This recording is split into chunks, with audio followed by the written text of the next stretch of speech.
Bom dia, vamos dar início aqui à aula do sexto ano da terceira semana da terceira edição do PET, ok? Nessa aula de história, o tema vai ser os povos antigos na América pré-colombiana. O PET ele inicia com esse texto, cujo título é 4 tumbas pré-colombianas são descobertas no Peru. O texto é de France Press. Vamos dar início à leitura aqui do texto, para a gente poder passar para as atividades. Arqueólogos peruanos descobriram 4 tumbas com restos humanos pré-históricos de mais de 1000 anos de idade em um cemitério pré-inca, de forma piramidal que se ergue no coração de um bairro residencial em Lima, informou nesta quinta-feira, 26, a AFP, a diretora do projeto. São 4 humanos, indivíduos adultos, 3 do sexo feminino e 1 do sexo masculino, que viveram entre os anos 1000 e 1450, disse a arqueóloga Isabel Flores, diretora do projeto que está sendo desenvolvido na Huaca Pucllana, um antigo complexo cerimonial no bairro de Miraflores. A descoberta confirma a presença da cultura Ichma em Lima, que se instalou na costa central do Peru a partir do ano 1000 e desapareceu em 1450, coincidindo com a expansão do Império Inca, que abarcou os anos de 1438 a 1533, disse o pesquisador. São as 4 primeiras tumbas da cultura Ichma. Pode ser que encontremos mais tumbas, apesar deste lugar sagrado ter sido saqueado desde a época dos conquistadores espanhóis no século XVI, apontou Flores, que pesquisa o lugar há 35 anos. As descobertas foram exibidas aos jornalistas no local onde foram encontradas, no topo da grande pirâmide chamada Huaca.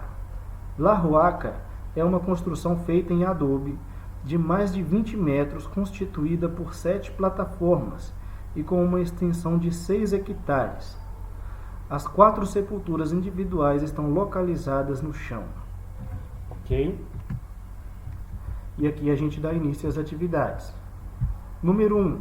Segundo Alexandre Belmonte, vários termos têm sido usados para se referir à antiguidade do continente americano: história pré-colombiana, pré-história americana, história pré-hispânica nos países de colonização espanhola, história do pré-contato nos Estados Unidos, história pré-colonial. Todas essas perspectivas destacam a descoberta e a subsequente invasão europeia do continente, a partir de 1492, como um divisor de águas.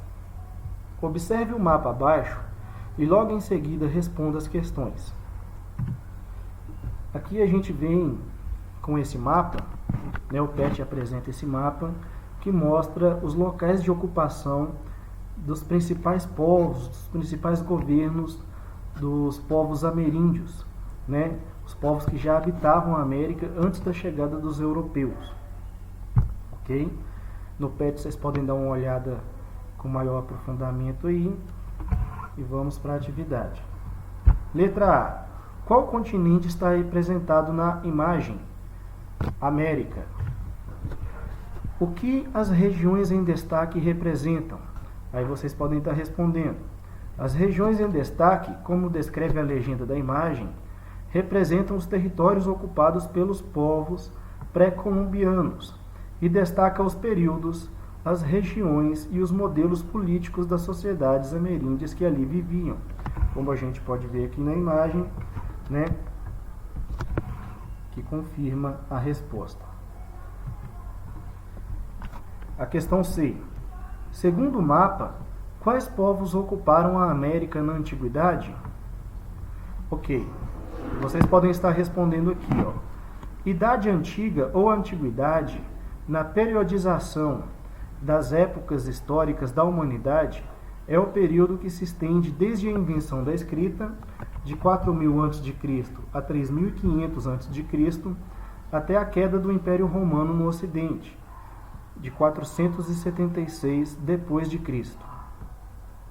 Neste contexto, o mapa representa os maias, que viveram, que habitaram o local de 2000 a.C.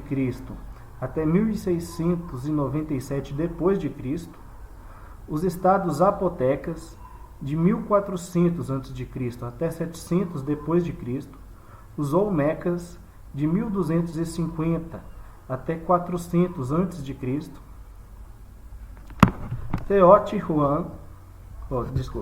Teotihuacan, de 1 d.C. até 700 d.C., o reino Moche, de 100 a.C. até 500 d.C., a cultura Nazca, de 200 a.C. até 600 d.C., e o Império Tihuanaco, de 375 até 1000 d.C. Indo além da antiguidade, ou seja, indo além desse período aqui, né, da história, que vai de 4000 a.C. até 3500 a.C., além da antiguidade, o mapa também representa a ocupação das seguintes civilizações pré-colombianas: os Incas, de 1438 até 1572 d.C., os Astecas, de 1325 a 1521 também depois de Cristo, os Tupis, Aruaques, Gés, Toltecas, o Império Huari, de 500 até 700 d.C., e o Império de Shimo, de 1200 a 1470 d.C.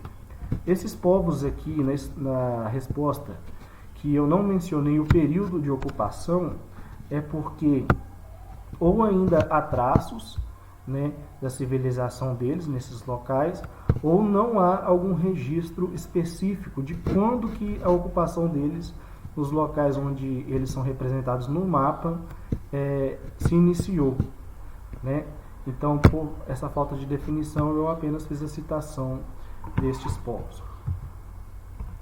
Letra D. Dos povos listados no mapa, quais deles você já ouviu falar ou já estudou? Aqui seria uma resposta pessoal. Eu daria a sugestão a vocês, né, de citar os povos do território brasileiro, que seriam os Tupis, os Aruaques e os Gés, né? Mas a resposta é pessoal e fica a critério de vocês e, né, da vivência suas como estudantes.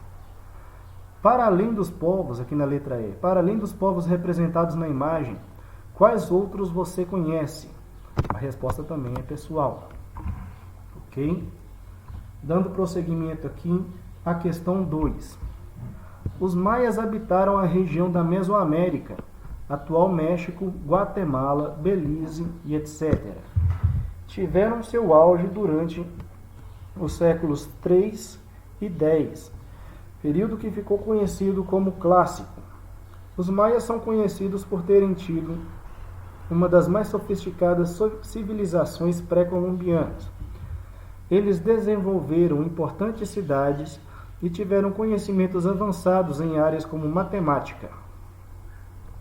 Segundo especialistas, entre todos os sistemas de escrita existentes na Mesoamérica, a escrita maia é considerada uma das mais desenvolvidas. Esse sistema de escrita foi fruto do intercâmbio cultural com a civilização olmeca, que anteriormente ocupou aquela região mexicana. Desprovido de um sistema alfabético, a escrita maia contava com um extenso conjunto de caracteres que representavam sons ou símbolos. No TET também se apresenta essa imagem aqui ao lado, cuja legenda diz o seguinte: inscrição em escrita maia no sítio de Naranjo, relativa ao reinado do rei Itzamnaj Kauau. Gente, não vou falar aqui não, porque o meu maia está bem enferrujado desde a época que eles perderam a sua ocupação, ok? Desde a vida passada. Vamos para a atividade. Mas só para vocês saberem, essa imagem aqui ela representa uma escrita maia, tá certo? Vocês vão ver aí que ela é mais baseada em imagens, em símbolos do que em letras propriamente dito, como se diz aí no enunciado da questão, que a escrita deles é uma escrita mais baseada em símbolos do que num alfabeto, como é a nossa escrita. Vamos lá. Sobre o sistema de escrita dos maias, responda. Letra A. De acordo com a imagem, como era a escrita maia? Letra B. Levante hipóteses sobre a utilização da escrita maia na sociedade maia. E a letra C. Pesquise no livro didático ou na internet mais informações e curiosidades sobre a escrita maia. Então, gente, essa atividade aqui, ela está pedindo para a gente discorrer sobre esses pontos principais aqui de como que se configurava a escrita maia, tá certo? Então, eu trouxe aqui alguns tópicos. Esses tópicos, eles não vão responder separadamente cada questão, a questão A, a questão B e a questão C, mas vão responder de uma forma unificada as 3 questões, ok? Vamos dar uma olhada aqui nesses tópicos que vocês podem usar de referência nas suas respostas. Primeiro, a escrita maia é composta por um extenso conjunto de caracteres que representam sons ou símbolos. Por ser considerada um presente dos deuses, apenas uma parcela privilegiada da sociedade tinha acesso ao seu conhecimento. As informações eram normalmente registradas em pedras, madeira, papel e cerâmica. Além disso, os maias também fabricavam livros e códices confeccionados a partir de fibra vegetal, resina e cal. A escrita era mais utilizada no registro de fatos cotidianos e no registro do tempo, pelos quais eram regulamentados os períodos de celebração religiosa. Outros escritos contavam do desenvolvimento de novos conhecimentos e rituais religiosos. Esse sistema de escrita, de fato, foi fruto do intercâmbio cultural estabelecido com a civilização olmeca, que anteriormente ocupou a região mexicana entre os anos de 1500 e 400 a.C. Entre os sistemas de escrita da Mesoamérica, a escrita maia é considerada uma das mais desenvolvidas. Os pesquisadores ainda não foram capazes de decifrar integralmente os códigos usados pelos maias. Somente com o auxílio de computadores é que, recentemente, cerca da metade dos caracteres foram traduzidos. Toda essa dificuldade é proveniente da falta de um padrão simplificado onde um glifo representa um único som ou letra. A escrita dos maias adota o uso de um mesmo caractere para representar 2 ou mais símbolos e sons. Ao mesmo tempo, um mesmo conceito poderia ser representado por caracteres completamente diferentes. Infelizmente, boa parte desse material foi perdido com o processo de dominação espanhola. O bispo Diego Landa, em 1566, esforçou-se para traduzir alguns documentos com a ajuda dos índios catequizados. O processo de dominação espanhola tratou de incinerar a grande maioria da documentação escrita maia. Sob a aprovação da Igreja, os registros maias foram queimados por conta de sua origem pagã. Atualmente, somente 3 grandes obras da cultura letrada dos maias foram preservadas. São os códices de Codex Dresdensis, Trocortesianos e Peresianos. Essas valiosas fontes de pesquisa se encontram separadas em museus da Alemanha, Espanha e França. Ok? Vamos aqui para a questão 3. Assim como os maias, os astecas também desenvolveram uma escrita própria. O sistema de escrita asteca foi adaptado a partir de sistemas de escrita usados no México Central, como a escrita zapoteca. Acredita-se que também a escrita mixteca descende da escrita zapoteca. A escrita asteca era, na realidade, uma proto-escrita pictográfica e ideográfica, expandida por rebus fonéticos. Ao contrário da escrita maia, não existia um conjunto definido de símbolos ou de regras sobre a sua utilização. Em vez disso, os escribas astecas criavam composições individuais, cada um deles decidindo como representar as ideias que pretendia transmitir. Observe a imagem e responda as questões abaixo. Aqui a gente tem uma imagem, onde é representado o modelo de escrita dos astecas. A gente percebe que, como a escrita maia, a escrita asteca, ela não é uma escrita alfabética, como seria a nossa escrita, que usa letras para representar palavras que vão representar ideias. Na verdade, a escrita dos astecas ela já representa logo de cara uma ideia, a partir de imagens, de símbolos, de desenhos, né? E por aí vai. Vamos para a questão. Letra A. O que você consegue observar na imagem? Você poderia estar respondendo: este codex está dividido em várias partes e parece representar algumas divindades. Letra B. Segundo o texto e a imagem, como era a escrita asteca? Na escrita asteca não existia um conjunto definido de símbolos ou de regras sobre a sua utilização.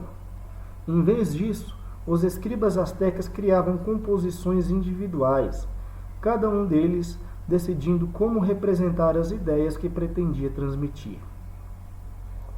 Letra C.